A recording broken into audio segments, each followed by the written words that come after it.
I don't own Bitcoin or any other crypto at the moment, but I bought my first Bitcoin ETF for the income, a 7.7% yield. Here's the crazy thing. In December, the fund paid a special distribution that bumped the yield for 2023 up to a whopping 30%. What about the price? Well, that went up to 83% for 2023. Combining price and distributions, the total return for 2023 was 143%. Today, we'll look under the hood of this high-risk, high-reward ETF, and I have a few questions for the Managing Director of Simplify. Larry, why does MAXI show an expense of over 10%? We recognize that the stated expense ratio is confusing. What would be the effect of a huge Bitcoin crash? This channel is about generating consistent income, not speculating on crypto. I've owned Bitcoin in the past, but as a retiree, I prefer something that pays the bills, and there are plenty of stocks and funds that do a great job of that. So why bother with a Bitcoin ETF? First of all, this ETF generates income. Without that, I wouldn't actually be interested. Secondly, it's an alternative asset. Sometimes Bitcoin moves with the S&P 500, and sometimes it doesn't. So let's look under the hood of this ETF from Simplify, the people who brought us SVOL, which, by the way, has been one of my better performing funds. Today's ETF is called MAXI, M-A-X-I, and I want to start with the income because it's pretty crazy. If you're a regular viewer, I'm currently experimenting with some different looks. This isn't the final version. Okay, the managed distribution is currently 15 cents per month. This is the amount that the portfolio managers are comfortable with distributing consistently. 15 cents times 12 months divided by the current price of $23.38 equates to a yield of 7.7%. We'll get to the Bitcoin futures in a minute, but 2023 was a good year for Bitcoin, so the profits from trading those futures allowed an end-of-year distribution of $4.18. When you include that special distribution, the annual yield for those who held MAXI in 2023 came to 30% based on the closing price at the end of December of $19.17. This yield chart from Snowball shows how the yield changed over time, including that dramatic bump in December. I use Snowball to keep track of when each dollar will land in my brokerage accounts, as well as dividend safety scores, projected monthly income, yield on cost, etc. I'll put a link in the description for a free trial and a discount. By the way, if you're new to this channel, I retired in 2017, and that's when I got serious about researching my investments in far greater depth because now they pay for everything. I mostly focus on stocks and funds paying consistent yields of 8% or more. This one was yielding 9.4% when I started researching it in late January, but then the price shot up over the past few weeks. I have to keep updating the numbers. MAXI uses two strategies to generate the consistent part of the income. The first one is simple fixed income. Currently, that's in the form of short-term US government treasuries. If we look at the current holdings for MAXI, those treasuries make up the vast majority of the fund's assets, so that's an easy 5% yield, at least at the moment. The second income strategy is the use of option spreads, which is referred to in the summary prospectus as the option overlay strategy. They're called spreads because each strategy involves simultaneously buying and selling the same type of option, a put or a call, at different strike prices. Explaining the mechanics of call and put option spreads would make this video far too long, so I'll include a link to a detailed explanation in the description. Important to note that just like the fixed income I mentioned a moment ago, this strategy has nothing to do with Bitcoin. Instead, the options are traded on individual stocks and indexes. There's no way to monitor the exact amount of income generated by the option strategy, but to achieve the current yield of just over 7.5%, it would need to generate a few percent on top of the 5% generated by treasuries, which is quite doable. So far, that's two strategies that generate a modest amount of consistent income. The third strategy is what really moves the needle, and this is where Bitcoin enters the picture. Sort of. The fund doesn't actually hold any Bitcoin. Instead, it replicates the price action of Bitcoin by entering futures contracts. The treasuries I mentioned earlier are the collateral for those contracts. Whereas options give the holder the right but not the obligation to buy or sell an asset, futures are different. They are a very specific obligation to buy or sell an asset at a specific price and at a specific time. Bitcoin futures are traded on the Chicago Mercantile Exchange. Even though futures create an obligation to buy or sell an asset like corn or oil or Bitcoin, many of them can be settled with cash, which means you don't actually have to deal with the bushels of corn or the barrels of oil or ownership of Bitcoin. The value of the futures contracts moves up and down with the price of Bitcoin, so they're a pretty good proxy for the price of Bitcoin.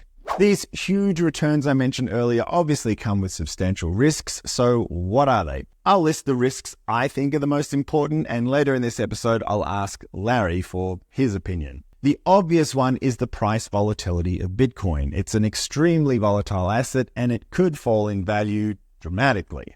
On this chart, we can see where it went from $65,000 to $16,000 over the course of 1 year. So if you invest in this fund, be prepared for a wild roller coaster when it comes to price. This fund is new and small. If it doesn't attract enough assets to become profitable, it would eventually close. If that happens, the assets are distributed back to the shareholders. Not a big deal, but something to be aware of with all new or small funds. The price of futures generally reflects the price of Bitcoin, but it's not guaranteed and it's not perfect. It's influenced by expectations of the price of Bitcoin, which is not the same as the actual price. This chart shows that so far, MAXI's total return has been close to the price movement of Bitcoin. Close, but not perfect. Typically, the option spread strategy generates a modest income most of the time, and occasionally it can incur a small loss.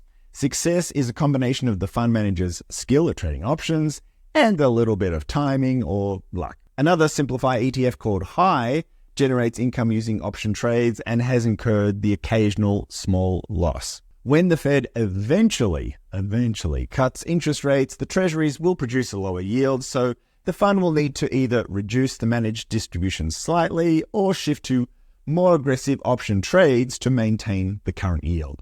This last one isn't a risk, it's an FYI. The management fee is 0.85%, a little on the high side, but it's a fairly complicated fund to manage, and it is actively managed. The gross expense ratio is confusing. It's over 11%, which looks crazy, but more than 10% of that 11% is from interest expense, which will be addressed when I interview Larry. The big player in the Bitcoin futures space is BITO, B-I-T-O, with assets under management of just over $2 billion. If you want to buy a Bitcoin ETF, it makes sense to compare MAXI and BITO. BITO does not employ an options income strategy, so the distributions are simply the income from trading Bitcoin futures, distributed unevenly through the year. Some of the months have zero distributions. Also, MAXI charges a slightly lower management fee, 0.85% versus BITO's 0.95%. In January 2024, the SEC approved spot Bitcoin ETFs from 11 applicants, including BlackRock and Fidelity. These spot ETFs differ from futures ETFs like MAXI in that they're based on actual Bitcoin, not futures. They use a custodian like, say, Coinbase to hold the Bitcoin on their behalf. So it's not as simple as a regular equity fund, but the price of a spot fund will more accurately track Bitcoin's price than a futures fund would. If we look at MAXI versus the largest spot ETF, BlackRock's IBIT, I-B-I-T, we can see that so far they've been moving in sync, very close. I struggled to find much information online about MAXI and I had a few unanswered questions.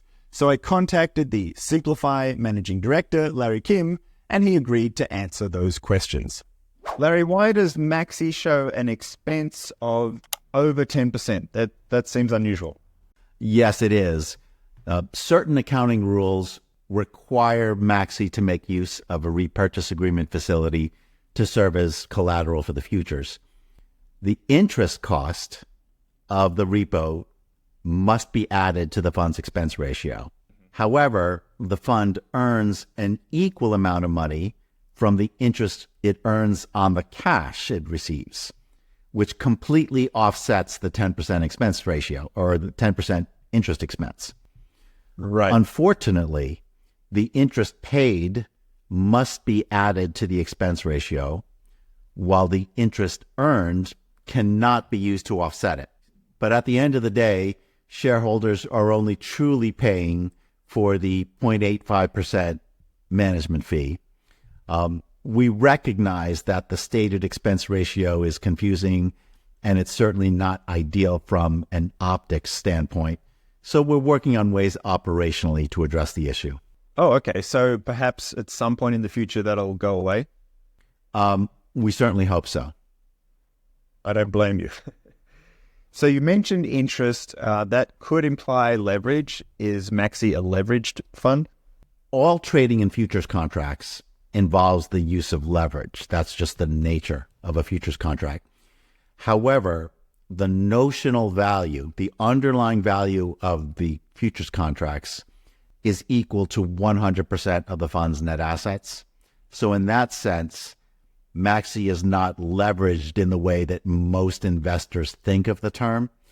So in other words, $1 in MAXI gets the investor about $1 worth of Bitcoin exposure. There is no multiplier.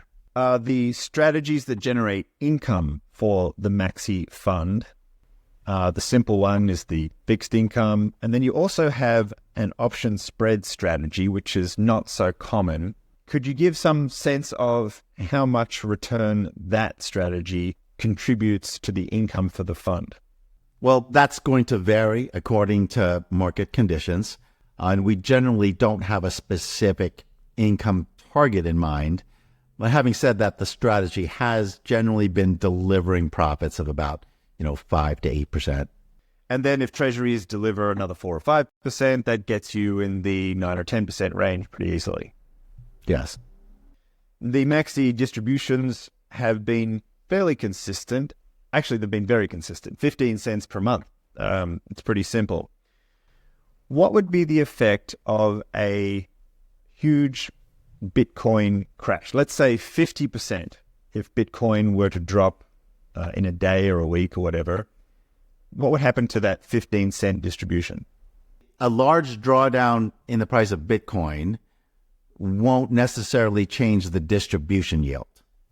But since the yield will be on a much smaller asset base, the dollar amount of the distribution would decline in line with the percentage decline in Bitcoin's price.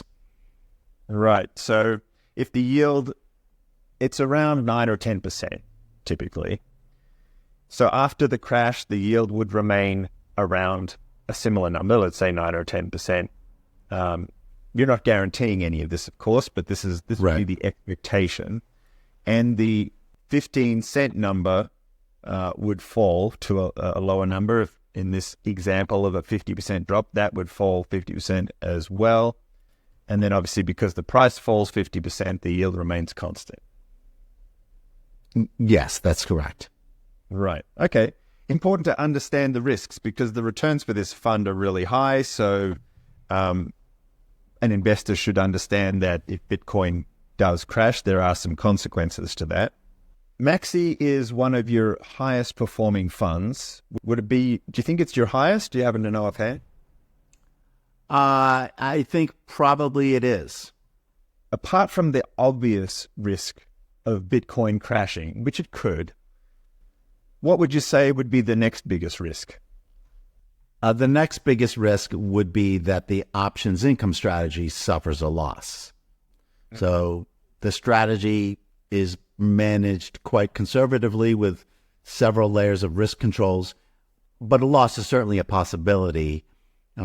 However, the potential loss of the income strategy is dwarfed by the potential risk of a Bitcoin decline. So, I said Bitcoin could crash 50%. I mean, who knows? But if the option strategy were to have a loss, we're talking a number much smaller than that, like 1%, 2%, 3%, something like that. Nothing catastrophic. You would not expect a catastrophic loss from the options income strategy. That's correct. Okay. So enough about the risks. The performance numbers are excellent. I'll put them up on the screen. To me, it seems like this is a hidden gem. Do you think MAXI should get more love? I can't find anything on the internet about it.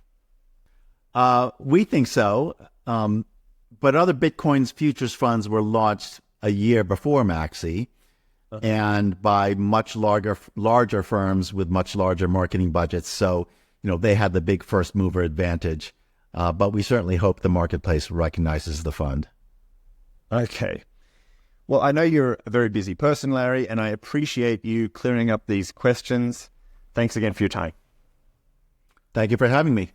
Bitcoin purists won't buy this fund. They want to hold Bitcoin in their own crypto wallet. That's not me, but I'm open to some exposure to Bitcoin's upside, along with some monthly income. So MAXI is interesting. This is a very high-risk, high-reward ETF. Even though it's had an insanely good run recently, as an income-seeking retiree, it's too volatile for me to commit to a large investment. In fact, I'd refer to it as more of a speculation than an investment because of the Bitcoin factor. However, a small allocation has a decent chance of adding meaningful income to a portfolio.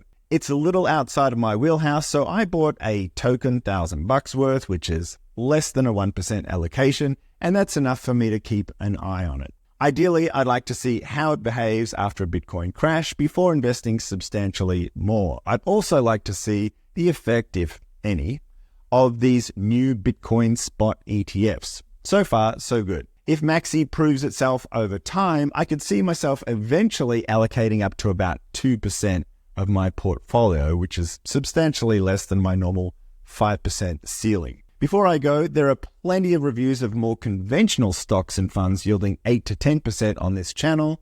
But if you like these high-risk, ultra-high yield funds, I put them into a playlist called Turbo Yields, and I'll link to that playlist over here. That wraps it up for this review of the MAXI Bitcoin ETF.